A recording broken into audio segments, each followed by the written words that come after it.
Hi everyone, I hope you are all doing just well. And so I wanted to talk to you spiritual awakeningers. What do you call a spiritual awakeninger person? That's what we're going to go with. And so I myself, when I was 19 years old, this was back in 2017, beginning of 2018, and I myself began to have what I believed to be a spiritual awakening. And it started with smoking marijuana. I had grown up Mormon, or LDS, Latter day Saints, the Church of Jesus Christ. And it was totally against smoking weed, totally against alcohol. If you don't know anything about the Mormons, I mean, you can look it up or watch a video or something, but they're very strict or have a lot of guidelines.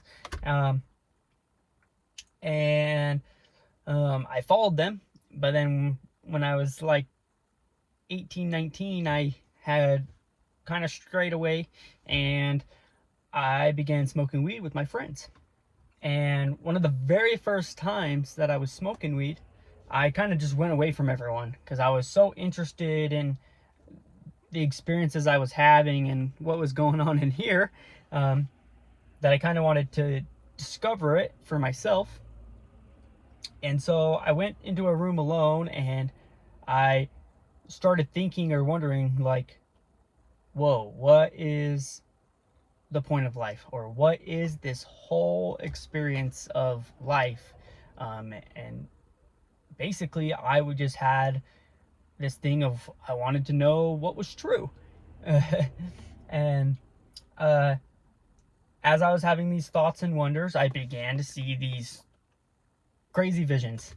And I began to see a third eye, and then I began to see this vision of all of Earth's events. I mean, I saw all the different civilizations, I saw all the holy people, I saw all the wars, I saw all the blah, and this vision kind of showed me everything come together. And there was no words, it was all images and stuff. But after I kind of um, realized I was in the vision, I kind of just popped out of it. It was like I started thinking again, and the vision kind of ended. And I kind of just came to the conclusion. I was just like, whoa, everything is one. uh, all these religions are true. All of them have truth in them, and they all lead to that one thing. Everything's just coming together as one. And it's kind of a, from that point when that happened, the whole spiritual awakening just seemed like this bright idea. It was just like, whoa, why don't all the other religions believe this? This is what's true, because this is teaching that everyone is good and that nothing is wrong. Everything's happening how it's supposed to. And I began to see synchronicities. I was always seeing 11:11 on the clock, and uh, there were experiences that were undeniably synchronistic. And that's why this spiritual awakening thing is so tricky, is because there is merit behind it, but the danger is that what's behind this spiritual awakening.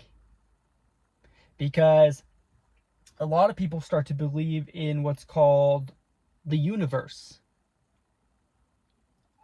Universe, please help me to attract money and a hot girlfriend and my dream purpose and all that into our lives. And you get into manifesting, law of attraction, crystals, sometimes even a lot of them get into meditation.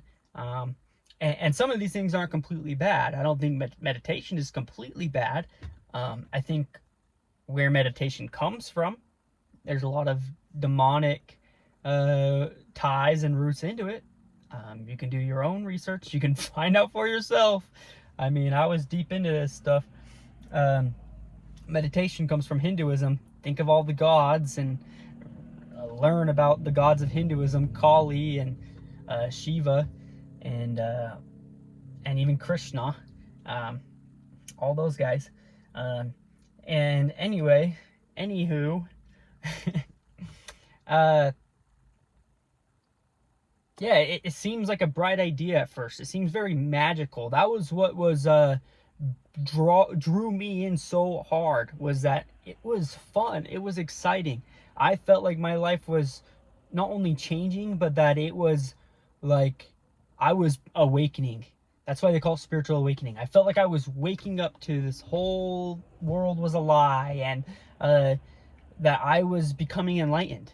I felt that I was becoming enlightened and that I was beginning to see through a lot of things.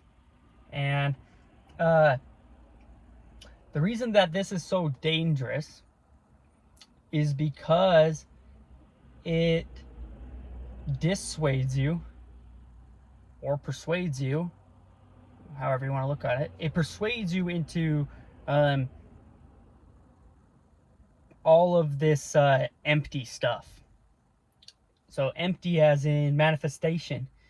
For me, now obviously it could be different for other people. Doesn't make it any less real or true, just because someone's experience might be different. But for me, the way I was attacked, because you got to remember who's behind this spiritual awakening. It's the devil. It's Satan. He wants to destroy you. And how does he do it? He does it cleverly. He's not dumb by any means. I mean, you got to think about it. Satan has been there from the beginning, and he's been able to watch all of man's choices, all of man's sins and desires and temptations, and so he knows how to tempt people. He knows how to trick people and deceive people. So his attempts aren't some stupid thing. I mean, sure, some of the time it could be, but he uses this spiritual awakening to deceive you. And he makes it look like this really good thing, that you're gonna be able to manifest all the money or whatever it is that you want into your life. And it's not always money. It's not always something as empty as money, and that's why he can trick you. He might trick you that he's gonna help you manifest your dream life or your passions. He's gonna help you capitalize on your passions. And that doesn't seem like such an empty thing. We're all passionate and we all have things we want to do with our life. And so he's gonna promise to help you with that. And he's going to do it through the form of the spiritual awakening, where he's going to help you get to the right vibration to be able to do that. And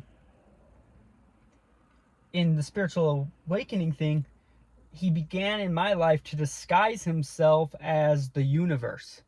So I no longer really believed in God. And then when I had the spiritual awakening, I began to believe that there was a universe, that there was this power or this intelligence that was beyond all things, and that it kind of played a hand in all of creation, and that it would send us signs to help us to know if we were on the right path, and if we could let go of our resistance, or we can get on the right vibration, then the universe is what kind of attracts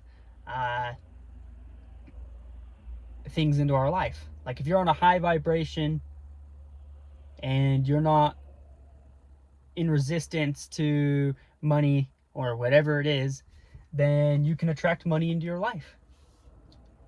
But what's really happening is that this is the devil stringing you along. The devil stringing you along because he wants you to be focused on yourself. He wants you to become a selfish person just like him, because he wants you to be miserable just like him. And that's what being focused on yourself does. And that's really what happens in the spiritual awakening thing, whether they want to admit it or not, is you become so self-centered about getting what you want, about reaching your highest potential. I mean, they even to some degree teach you to cut people out of your life. And don't get me wrong, sometimes maybe it's necessary to cut someone out of your life. But I mean, I cut my own dad out of my life for a while, and he's not even a bad dude. Like, he's the opposite of a bad dude. He's a good dude. Does he have imperfections? Yeah, but so do I. And so it teaches you to cut things and people out of your life that are preventing you from reaching your highest vibration. And yeah, it just makes you so self-centered. And and he just strings you along until you become miserable. And he wants to get you into a position where he can really ruin you, where he can get you very vulnerable, to where you'll make a very bad mistake, or you'll make a very bad decision that you really can't come back from, or that will put you on a spiral of where you'll kind of never break out of it, you know. That's again why a lot of the spiritual awakening people do marijuana, psychedelics, and all those kind of things, because when you get on those things, it can sometimes be very hard to come back. I mean, the experiences you have on marijuana and also psychedelics can be so extreme, it can be very hard to not take those experiences and make them your life, because you see all these illusions and stuff, but they seem so real, seems like such a real experience that it can really deceive you. But yeah, so Satan disguises himself as the universe. Sometimes people compare the universe and God as the same thing, but they're not. They're really not. The universe might be your God, but the universe is not God the Father, the creator of this universe. Because God the Father, the creator of this universe, has written himself, has exposed himself through his word, the Bible, and through his prophets. And he's not anything like the universe. He's not just some non-personal thing. God is a personal thing. He's not a thing, he's a being. You can have a personal relationship with God. When it comes to the universe, it's kind of just like he's like your genie, or you're kind of working against him, because it's like, man, why is the universe not giving me what I want? How do I get on the right vibration? How do I trick this universe into conspiring to get me the things I want? Well, God doesn't give us the things we want. Yeah, sure, sometimes he does, but he's more concerned with who we are and our relationship with him. And he has commandments, and he has expectations for us. While in the spiritual awakening world, it's just like, believe whatever the heck you want. Everybody believes whatever they want, and everybody kind of just accepts, oh, you believe that? That's so cool. I believe this, blah, blah, blah, blah. And there's no law. I mean, there's no law or order in things. It's kind of just a free-for-all. And so, and